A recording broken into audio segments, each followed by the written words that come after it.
Hi, Compass friends and family. It's Miss Jessica again. Wanted to hop on here and read another one of my favorite Dr. Seuss books. It's called And to Think That I Saw It on Mulberry Street. When I leave home to walk to school, Dad always says to me, Marco, keep your eyelids up and see what you can see. But when I tell him where I've been and what I think I've seen, he looks at me and sternly says, your eyesight's much too keen. Stop telling such outlandish lies. Stop turning minnows into whales. Now what can I say when I get home today? All the long way to school and all the way back, I've looked and I've looked and I've kept careful track. But all that I've noticed except my own feet was a horse and a wagon on Mulberry Street.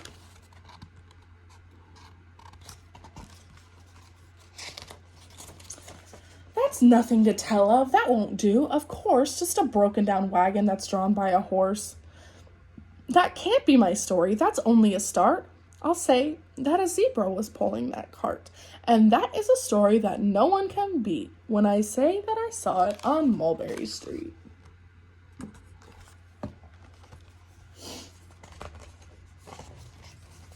Yes, the zebra is fine, but I think it's a shame. Such a marvelous beast with a cart that's so tame. That the story would really be better to hear if the driver I saw were a charioteer. A gold and blue chariot, something to meet, rumbling like thunder down Mulberry Street.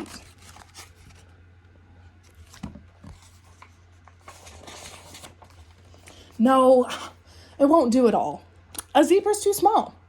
A reindeer is better. He's fast and he's fleet, and he'd look mighty smart on old Mulberry Street.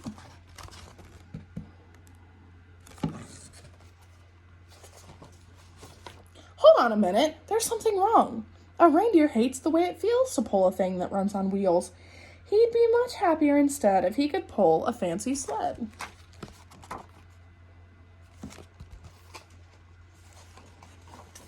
A reindeer in a sleigh. Say anyone could think of that. Jack or Fred or Joe or Nat.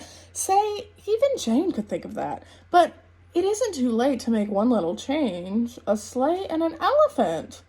There's something strange. I'll pick one with plenty of power and size, a blue one with plenty of fun in his eyes. And then, just to give him a little more tone, have Raja with rubies perched high on a throne. Say that makes a story that no one can beat when I say that I saw it on Mulberry Street.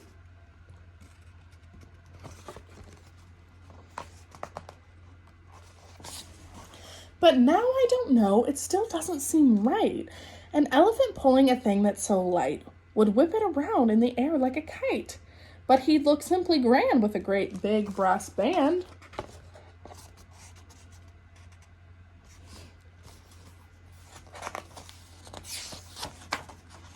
A band that's so good should have someone to hear it, but it's going so fast that it's hard to keep near it. I'll put on a trailer, I know they won't mind if a man sits and listens while hitched on behind. But now, is it fair? Is it fair what I've done? I'll bet those wagons weigh more than a ton. That's really too heavy a load for one beast. I'll give him some helpers. He needs two, at least. He added giraffes. But now what worries me is this. Mulberry Street runs into Bliss. Unless there's something I can fix up, there'll be an awful traffic mix-up.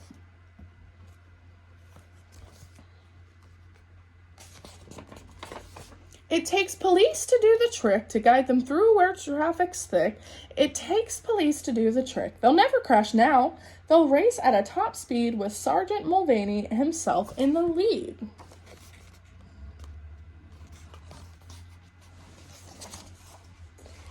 The mayor is there and he thinks it is grand and he raises his hat as they dash by the stand. The mayor is there and the aldermen too, all waving big banners of red, white, and blue. And that is a story that no one can beat when I say that I saw it on Mulberry Street.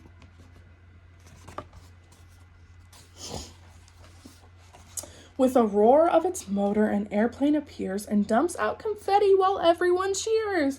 And that makes a story that's really not bad, but it still could be better. Suppose that I add What do we think that he's going to add?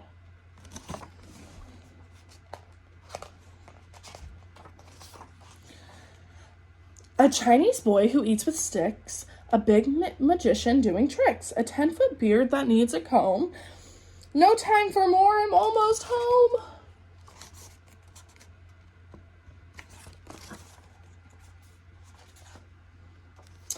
I swung round the corner and dashed through the gate. I ran up the steps and I simply felt great. For I had a story that no one could beat, and to think that I saw it on Mulberry Street. But Dad said quite calmly, just draw up your stool and tell me the sights on the way home from school. There was so much to tell, I just couldn't begin. Dad looked at me sharply and pulled out his chin. He frowned at me sternly from there in his seat. Was there nothing to look at? No people to greet? Did nothing excite you or make your heart beat?